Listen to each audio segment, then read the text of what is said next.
Hi, I'm Omar. And I'm Mia. We're the two Broke Geeks. And this is Hey, That's on Netflix, Instant Watch, where we tell you 5 things to watch on Netflix Instant Watch based on a viewer profile. This week's viewer profile is Trekkie.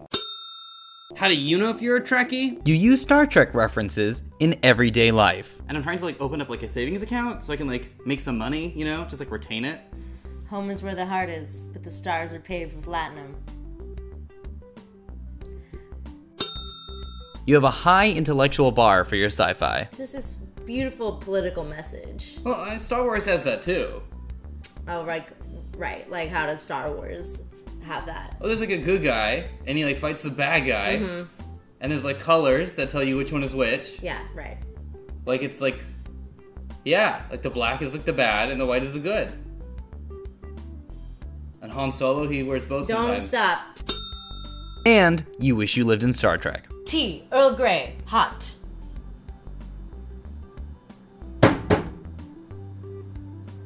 Oh.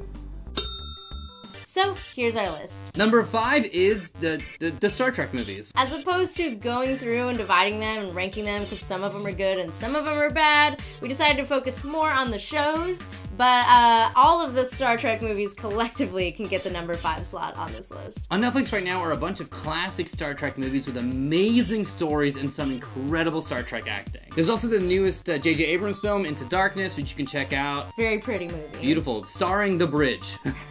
And Simon Pegg. And Simon Pegg. Number 4 is Star Trek Voyager. I had previously not watched Voyager and I'm currently watching it right now, but so far I really like Voyager. It's not my favorite of the Star Trek shows, but it does feature a female captain, Captain Janeway. And I think it's very cool because they don't treat her like, oh, it's a female captain. She's just a really good captain. Voyager's a Star Trek that I actually grew up with as a kid, so I'd rush to finish my homework so I could watch Voyager on, I think maybe UPN at the time. But definitely a great show for diversity, and also it takes place around the same time that Deep Space Nine takes place. Some of it I think happened concurrently with DS9, and then it's just after DS9. It was the angel of DS9's Buffy. And DS9 was the angel of Next Gen's Buffy. Whoa, oh my god. Speaking of DS9, number 3 is Deep Space Nine. Deep Space Nine is definitely one of my favorite incarnations of Star Trek. The captain on this ship is Captain Sisko. Flawless. Excellent captain. Love Captain Sisko. He gets angry sometimes. WB, if you don't cast him as Green Lantern in the next iteration of your Justice League movies, I won't go. Unlike some of the other Star Trek incarnations, it's not so much of a traveling, questing to other planets. Deep Space Nine is a space station. But I think that that's really interesting. It's very unlike the other shows. For me, the entire show is stolen by Quark. Oh, I love Quark. He's just the best. Principal Snyder. Yep, Principal Snyder is an alien and very similar.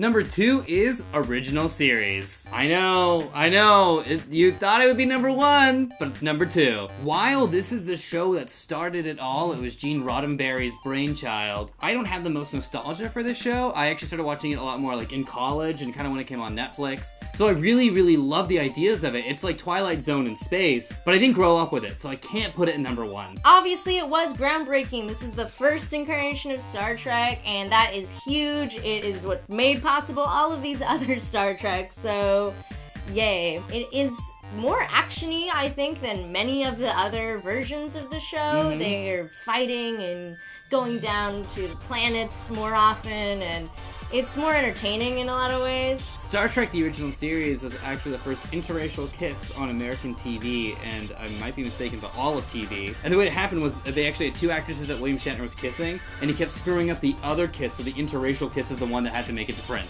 I feel that a lot of William Shatner's job was just kissing ladies over and over again. Now that you say that, I just imagine him constantly using that tactic to just make out with people a lot. We screwed up the take. Let's do it again.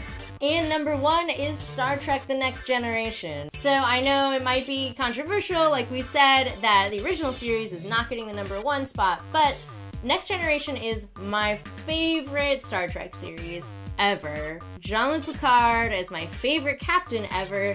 And another reason we put it at number 1 is if you did want to get into Star Trek, I feel that it is a very accessible show.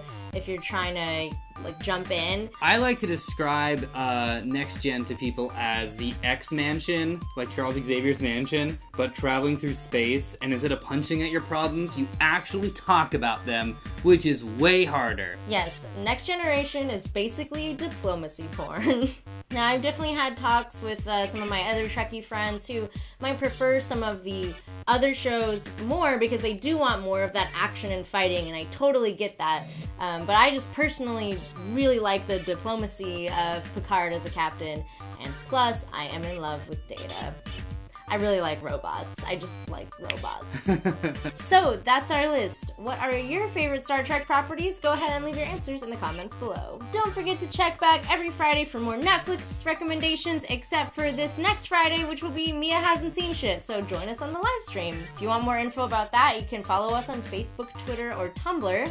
Subscribe to our channel for more videos, and please send us wall things. We love them! Look at them! Alright, we'll see you next week, and until then, live long and prosper.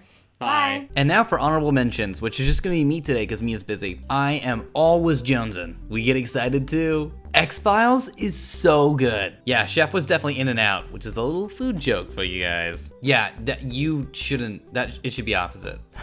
Secret of the Ooze. Yeah, MASH as an adult. Well, there goes my productivity today. You are a genius. Ken Burns Jazz for the win. And yeah, I binge watched all of Friends in a month. It hurts. I'm not well. All right, we'll see you guys next week. Bye.